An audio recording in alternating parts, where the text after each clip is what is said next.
I want to bring you another dimension to the story. So after almost 3 months, most grade 7 and pupils are going back to school today, or at least trying to do so. But despite a desperate last-minute scramble by the Basic Education Department to get some schools ready, as we've reported, some of them failed to open, many of them because they still are without water and proper sanitation.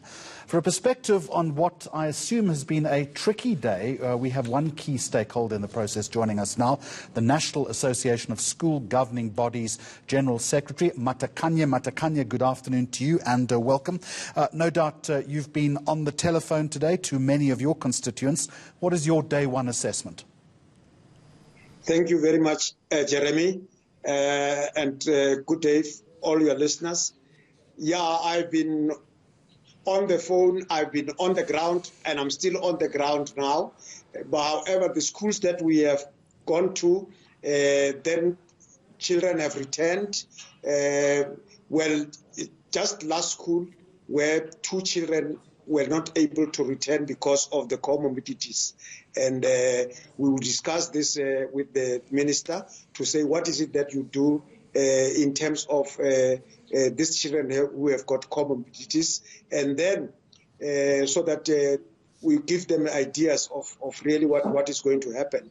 It's a problem that we are facing. However, schools that I've went to, it's fine, except that now in Mpumalanga, then my people reported that now one of our member who is going around schools checking what is going on with the officials, he was blocked by the principal to say he cannot go into the school. And we are asking a question, what is it that the principal is hiding from us? Because we are part and parcel of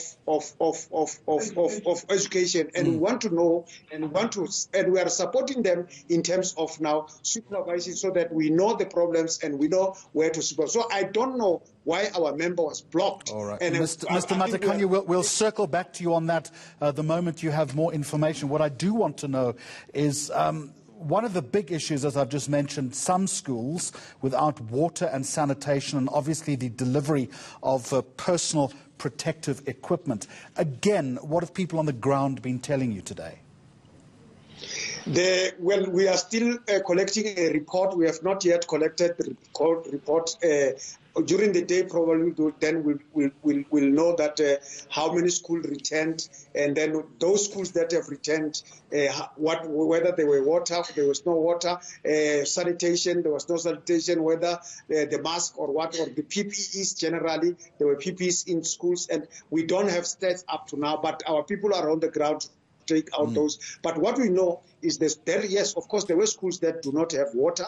Then it was clear that, but during this week, by Wednesday, we hope that all schools must have water, all schools must have the PPEs, all schools must meet the standard of health, and nothing else, but everything that, as we agreed with the minister.